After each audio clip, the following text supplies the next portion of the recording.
Sego, Satagaridaga, Brian Nugets, Ani, Hijayan, Brian Indigenous, as I say in Eastern dialect, Brian Indigenous on the island of Manitoulin, Big Spirit Island.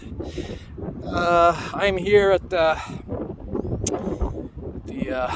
St. Boniface Cemetery where Riel and Chief One Arrow, signatory to Treaty 6, are buried.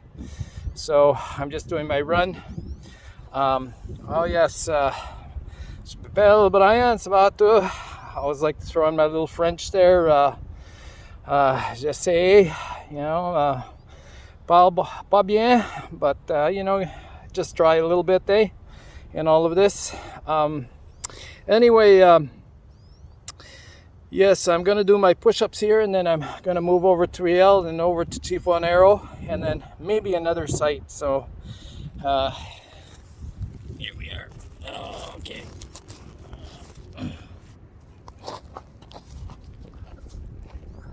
I hope this is working.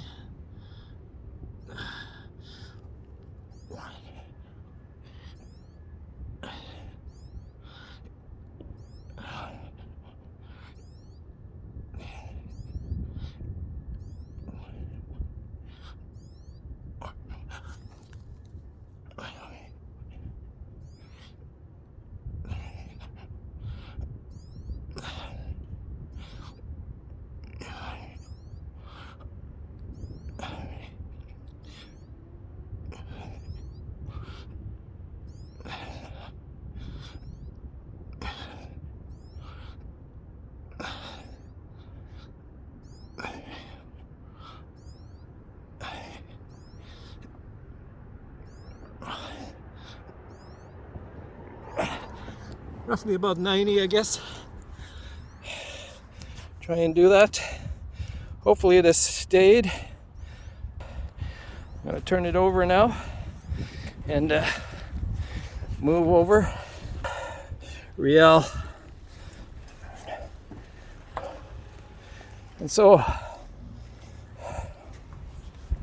we are Louis Riel. This is where he was buried.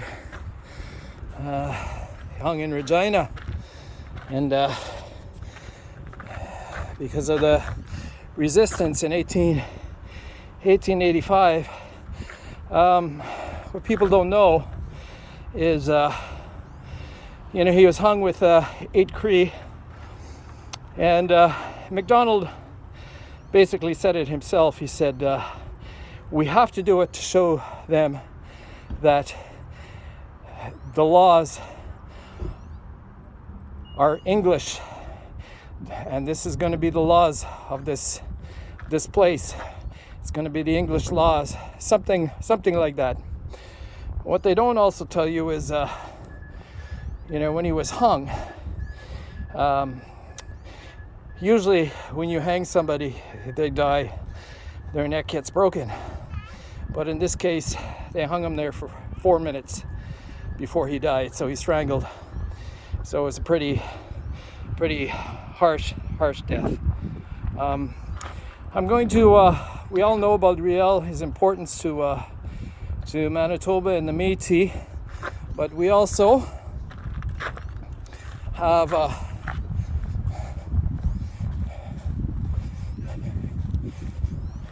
Chief One Arrow.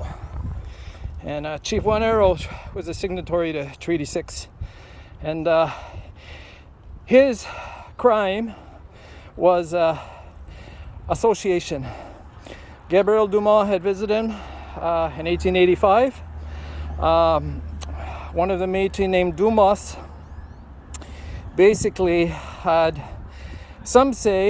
kind of coerced him into the resistance, but not really.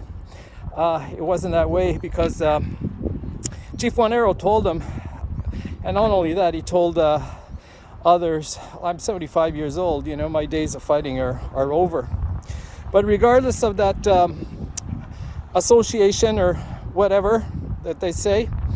He ended up in Stony Mountain Prison here in Manitoba, and he remained here for basically he remained here for 3 years. But no, actually it was 7 months. He didn't stay to 3 years. He was charged for 3 years, but he stayed 7 months, and then he was released. And then he basically converted over to Roman Catholicism and took the baptism, I guess, on his deathbed. But what they don't tell you about Stony Mountain in those days, there was no sewage or anything, so it was a very unclean environment and very cold because there was no central heating.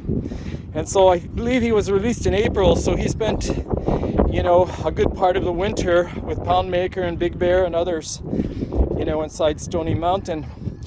But all he wanted to do was defend his rights, his treaty rights. He didn't want to sign Treaty 6. He resisted for a little bit, and that was part of the punishment for that.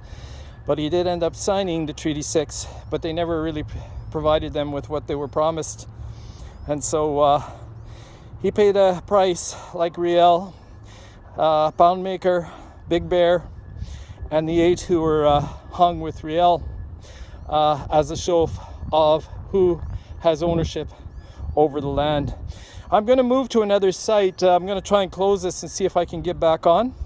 And if this all works out, that's great. It's not too far away, so I'll come right back if I can. And if I don't, yes, Kiga Wabamin Minawa, Ka Wabamin, that's Manitoulin dialect, and Onegiwahi in Mohawk. And so I will see you again.